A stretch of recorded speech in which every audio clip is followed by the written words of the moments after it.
A millionaire was driving home after a long business trip. Suddenly, he noticed two babies in the snow, so he stopped to help. But when he realized what they were doing, he almost had a heart attack.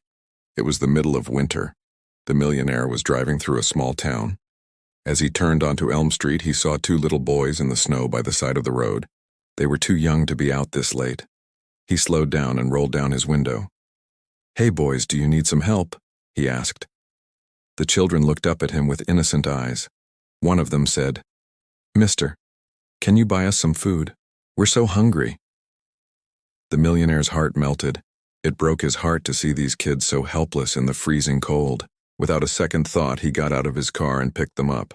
Then he brought them back to his car to warm up.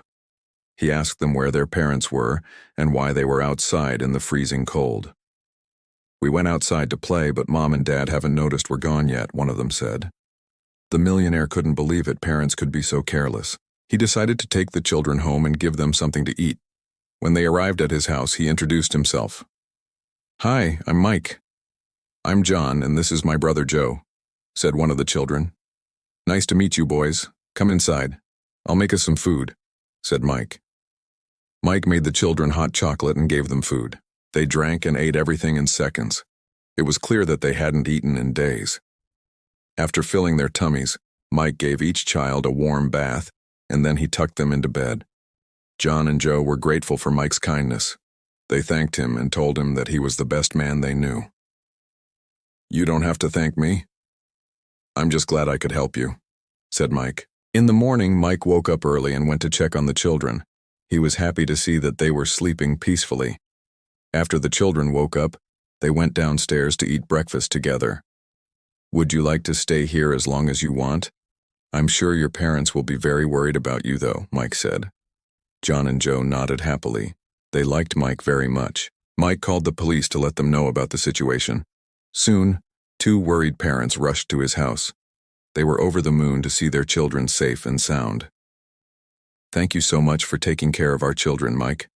We're so sorry we didn't notice they were gone," their mother said. "It's all right. I'm just glad you found them in time." "Here, take these," said Mike. He handed them a thick wad of bills.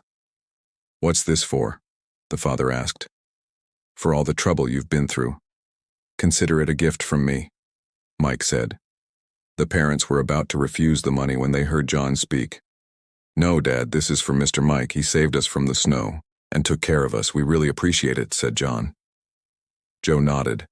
Their parents looked at each other, realizing their sons were right. Mike had risked his life to save the twins.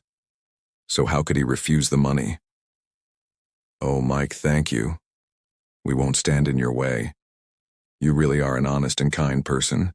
We're so lucky you stopped by," the mother said. With the money, Mike could buy a new car or go on a nice vacation. But instead, he used it to set up a charity organization dedicated to helping homeless children. He named it the John and Joe Foundation. The twins were proud of him. They often volunteered with Mike at the foundation, handing out food and clothes to the children in need. Together, they made a positive impact on many lives. Years later, John and Joe became successful businessmen. They never forgot the kindness of their savior. Every year on the anniversary of the day Mike saved them, they donated $10,000 to the foundation. Mike was getting old. He was glad to know that the twins were doing well. He also felt satisfied knowing that he had helped create a better world for underprivileged children. He lived a simple life, content with what he had done for others.